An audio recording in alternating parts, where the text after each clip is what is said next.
Ever hear metal scream so loud, it sounds like the world's about to split in half? That's how my morning started.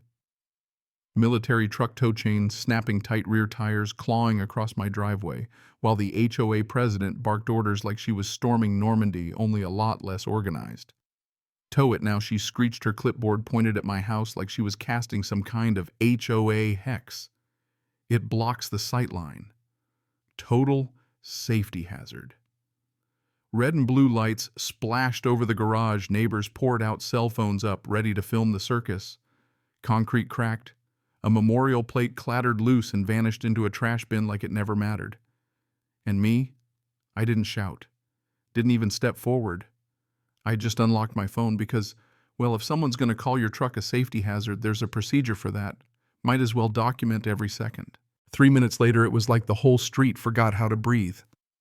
Not silence, more like that weird pause right before thunder. Then it started a low vibration deep enough to rattle window glass rolling in before you even saw the thing. Amber beacons flashed around the corner, steel booms, massive axles, a 50-ton military wrecker sliding into our sleepy cul-de-sac. "You can't bring that here, Beverly." Our HOA queen snapped, her voice about to crack. I just nodded. She said it was dangerous. I was just complying. She didn't introduce herself, didn't bother with questions. She just planted herself between the wrecker and my driveway, told the driver to keep pulling. "Don't stop. The HOA president has authorized removal." Her name's Beverly Caldwell, by the way. Ridgecrest Mesa's answer to Judge Judy, only meaner.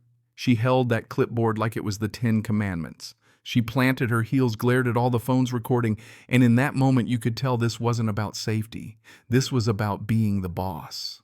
I walked closer. "You didn't notify me. You didn't post a warning." She didn't look at me, just flipped another page. Military equipment isn't permitted to obstruct sightlines. Community safety overrides personal property. Just one sentence, one motive. Control. She finally met my eyes, lips curled up like she tasted something sour. "You veterans think uniforms make you untouchable. This isn't a base. This is my neighborhood. My." That word hit harder than the tow truck's engine. She waved her clipboard at my truck like it was something she scraped off her shoe. All those unit markings, the muted green paint, the memorial plate she'd ordered tossed like trash. "It drags property values down," she added, quieter and sharp. "People don't want reminders of war." Behind her, neighbors shifted. Nobody said a word. Beverly turned back to the tow operator. "Finish the job. Bill him the fine daily if it takes that long." And that's when it clicked for me. This wasn't about enforcing a rule. She wanted to erase a piece of my life. And she had no idea she'd just cranked the dial from HOA warning to all-out war she couldn't win. The wrecker didn't leave right away. It sat there idling like Beverly wanted the empty driveway to sting. She paced up and down, snapping photos of the damage her own order had caused. Then she slapped a fluorescent notice on my mailbox. "Violation obstructed sightline. No citation number, no board approval, just her name scribbled at the bottom." "You'll get the bill tonight," she said, already dialing her phone. "Tow fee, emergency enforcement fee, administrative processing. How much I asked." She smiled. "Enough." I didn't tear the notice down, just folded it and slipped it in my pocket. Across the street, people hovered in windows, curtains twitching. Tom, 2 doors down, caught my eye and shook his head. She'd been itching to do this for ages. By noon, the HOA Facebook group blew up. Swift action taken to remove a safety hazard, finally enforcing standards. "Military stuff doesn't belong in neighborhoods," they said. I screenshotted everything. Then I made a call, short, quiet, professional. "Recovery request," I said. "Military vehicle, unlawful removal, urban access." The reply immediate. "Copy. Heavy unit available, 50-ton class." I looked at my empty driveway. "Dispatch it," I said. The next morning, a certified letter showed up, 3 pages, all legalese and threats. Emergency authority, community safety pay within 72 hours or the fines go up every day. The total, let's just say enough to buy a used houseboat. I pulled out the HOA bylaws, no emergency clause, no one-person authority, nothing that let the president seize property without a board vote. At 10:17 a.m., some property management rep showed up with a tablet. "We're documenting ongoing non-compliance," he said, and I asked under whose authority. He hesitated. President's directive. Can you repeat that on camera, I asked. At 11:03, another notice showed up on my door. Unapproved military display, continued risk. That one actually made me laugh. But at 11:12, my phone buzzed, dispatch update, heavy unit en route. Permits filed. Estimated arrival pending DOT clearance. Across the street, Beverly was on her porch making calls, slicing the air with her hands. She didn't know what I knew by labeling my truck a safety hazard. She'd triggered a process she couldn't stop. By mid-afternoon, I got an email from a board member, no signature, we weren't consulted. She said it was urgent. That's when it stopped being personal. The system itself was joining the fight. I quit reacting and started digging county records. That's where I found a new site plan filed 2 weeks earlier, showing a visibility easement running right through my corner lot, right where my truck had been. Not approved, not voted on, just filed. The easement was tied to some traffic project budgeted at almost $2 million. Contractor A Shell Company registered 6 months ago. Agent Beverly's cousin. My phone buzzed again. Transport confirmation, 50-ton unit cleared. Arrival scheduled. And that's when the anger really set in, not loud, just cold. She didn't tow my truck because it blocked a sightline. She towed it because it blocked paperwork. I requested HOA financial disclosures, as was my right. What came back? Sloppy. Rounded invoices, duplicate charges, a consulting fee for $120,000 with no description. At 6:41 p.m., Beverly called me. "You're making this bigger than it needs to be," she said. "You should pay the fines and move on." I glanced at the empty driveway, at the incoming transport notice on my phone. "You already made it big," I replied. "You just didn't know how heavy." She hung up. That night, as I boxed up evidence maps, invoices, screenshots, another notification buzzed in. Heavy unit departed. Somewhere in town, a 50-ton truck was rolling. Beverly still thought this was just about a tow. 10 minutes before it showed up, the first siren arrived, a patrol car, lights flashing, but the cop strolled out easy. He looked at the driveway, at the fluorescent notices on my door. "You the homeowner?" he asked. I nodded. "We got a call about a traffic hazard and an unauthorized military vehicle already removed." "By the HOA," I said. He paused. Then Beverly appeared, voice raised, phone in hand. "Officer, thank God you're here. He's escalating. He threatened to bring in heavy military equipment." The cop looked between us. "Ma'am, did the HOA tow his vehicle?" "Yes," she said. "Emergency authority blocked visibility. Do you have documentation?" She flipped through her pages. "It's all internal. HOA matter." He frowned. "Emergency authority still requires notice and verification." That's when the ground started to hum, low, deep, like thunder under your feet. Every head turned as amber beacons rounded the block, slow, deliberate. The wrecker swallowed the lane steel arms, folded like a sleeping giant, tires taller than I am. The engine just rumbled, not in a hurry, just unbothered. The officer took a step back. "What is that recovery unit?" I said. "Dispatched after an unlawful seizure." Beverly spun on me. "You can't do this. This is a residential area." The wrecker rolled to a stop.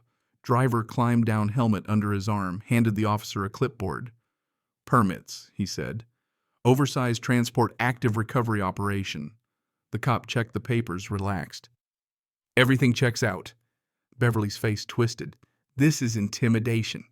"No, ma'am," the officer said. "This is regulated." Second patrol car showed up. Half the neighborhood was outside, phones up. Beverly tried again, stood between the wrecker and my driveway. "As HOA president, I order you to leave immediately." The driver didn't blink. "We're on a recovery clock." She turned to the officers. "Arrest him. This is unsafe." The cop shook his head. "No grounds, ma'am."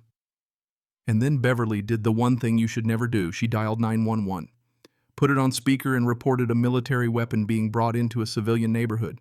"There are children here. Immediate danger." Everyone froze. The dispatcher asked questions. Beverly answered fast and wrong. Claimed the truck was armed. Claimed threats had been made. Claimed HOA approved all of it. 30 seconds in, the officer gently took the phone. "Ma'am, these statements are being recorded." Just then, a black SUV rolled up. County seal on the door. Investigators stepped out, folder in hand. "Beverly Caldwell," she asked. "We need to talk about your filings." Beverly's mouth opened, nothing came out. The investigator turned to me. You filed a complaint regarding an easement and financial irregularities, I nodded. We've reviewed the preliminary documents. This situation just accelerated. She looked at Beverly.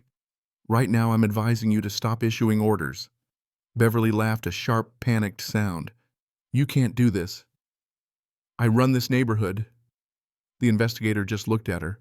Not anymore. She motioned to the cops. Please ensure no further interference. The driver checked his watch. We good to proceed? The investigator nodded. The wrecker's hydraulics hissed, metal shifting chains lowering. Beverly backed away like the earth had turned against her. This isn't over, she hissed at me. You've made an enemy. I didn't answer. In that moment, the HOA's authority just collapsed. The recovery hadn't even started yet. Cul-de-sac looked like a stadium. Neighbors everywhere, whispers, phones up. County SUV, 2 patrol cars, the wrecker dead center rumbling. Beverly tried to shout something about HOA-controlled community, no military recovery without board approval. The investigator didn't raise her voice.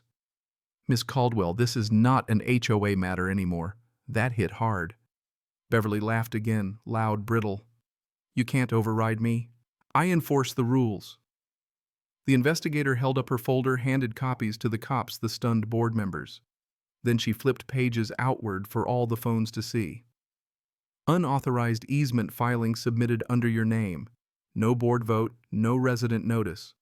Traffic project, $1.8 million. Contractor, your family's shell company. Beverly shook her head. That's not their just drafts. Investigator. Here's the invoice trail. Rounded numbers. Duplicate charges. A consulting payment of $120,000 with no description. One board member whispered, Beverly? What is this? You're supposed to back me, Beverly snapped. The investigator lifted one more page. And this is the emergency authority clause you cited. Tap the document. It doesn't exist. The silence was heavy, crushing. Beverly finally blurted, I was just trying to protect property values. Everyone benefits when the numbers clear. The investigator just nodded. Thank you. That statement helps. The shift was immediate. One cop stepped closer to Beverly. Ma'am, please stop issuing directives. The board members moved away from her like she was contagious. You're all overreacting, Beverly cried. This happens all the time. The investigator shook her head. No, it doesn't. She turned to the officers. Based on these findings, I'm initiating a formal investigation, fraudulent filings, misuse of association funds. Phones zoomed in. Effective immediately, the investigator said the board is instructed to suspend Miss Caldwell pending audit. Right there on the curb, a board member motioned to suspend. Another seconded. The vote unanimous. Beverly stood frozen. You can't do this, she whispered. This is my neighborhood. The cop's voice was gentle now, not anymore. Behind her, the wrecker's hydraulics whined, chains lowered, crew moving with calm precision. Beverly backed away, trembling. The investigator nodded. Proceed. The lines tightened, the recovery began, Beverly's authority collapsing for good. And the street didn't erupt, it just released. Phones lowered. People shuffled back to sidewalks, pressure gone. The wrecker sat still, not threatening anymore, just there. I stood where my truck had been, feeling the heat drain from my hands. Someone laughed nervously. A neighbor apologized, eyes on their shoes. A few approached careful. She did this to us too, one confessed. I should have spoken up, another muttered. A board member hovered. I didn't know he admitted, not an excuse, just the truth. A cop handed back my ID, a nod, nothing ceremonial. The investigator stepped aside, phone to her ear. My phone buzzed. Title verified. Release authorized. I found the memorial plate bent dirty, but still mine. I brushed it off, set it on the wrecker's hood. No speech. The driver noticed, tipped his helmet. For the first time all day, I breathed like a regular human again. The investigator put her call on speaker, formal audit into HOA financial conduct, misappropriation in 6 figures. Project violations. Effective immediately. All enforcement actions tied to today's seizure are void. Fine suspended. Any future HOA action needs a recorded board vote, third-party verification, resident notice, deviate, and county reviews automatic. A compliance order was coming for the board. Another call buzzed, impound manager vehicle release confirmed no charges delivery today. I closed my eyes. Not relief closure. The investigator turned to Beverly. No contact with residents. All communication goes through council. Beverly stared at the pavement like it might explain something. The rules hadn't changed, they'd just been enforced. The wrecker-powered down driver stepped out, checked his watch. "We'll escort the return," he said. "Board member, we'll fix the sightline issue with permits. No shortcuts." Investigator nodded. "That's how it's done." I lifted the plate for a second, not for applause, just because it deserved to be seen. A kid asked his dad what the names meant. The dad knelt, answered quietly. The driver helped me secure the plate, careful with the bent edge. Steel clicked into place. People drifted away. Beverly stood alone, smaller now. She didn't speak. Neither did I. One last phone chime. Recovery complete. Stand down. The crew packed up, disciplined, no show. The fluorescent notices were gone. The space was mine again. I rested my hand on the plate. See, I didn't win by shouting louder or by threatening. I won because when they tried to bend the rules, I followed every last one. Sometimes the strongest response isn't to escalate, it's to let the process work all the way through. And here's the kicker, if you're still here. What would you have done? Where's the line between enforcing order and abusing power? When does standing up become going too far? Drop your thoughts below. Ever tangled with a little tyrant? Ever seen justice play out in real time? I want to hear your stories, right or wrong, win or lose, because sometimes the way we handle the rules says more than the rules themselves.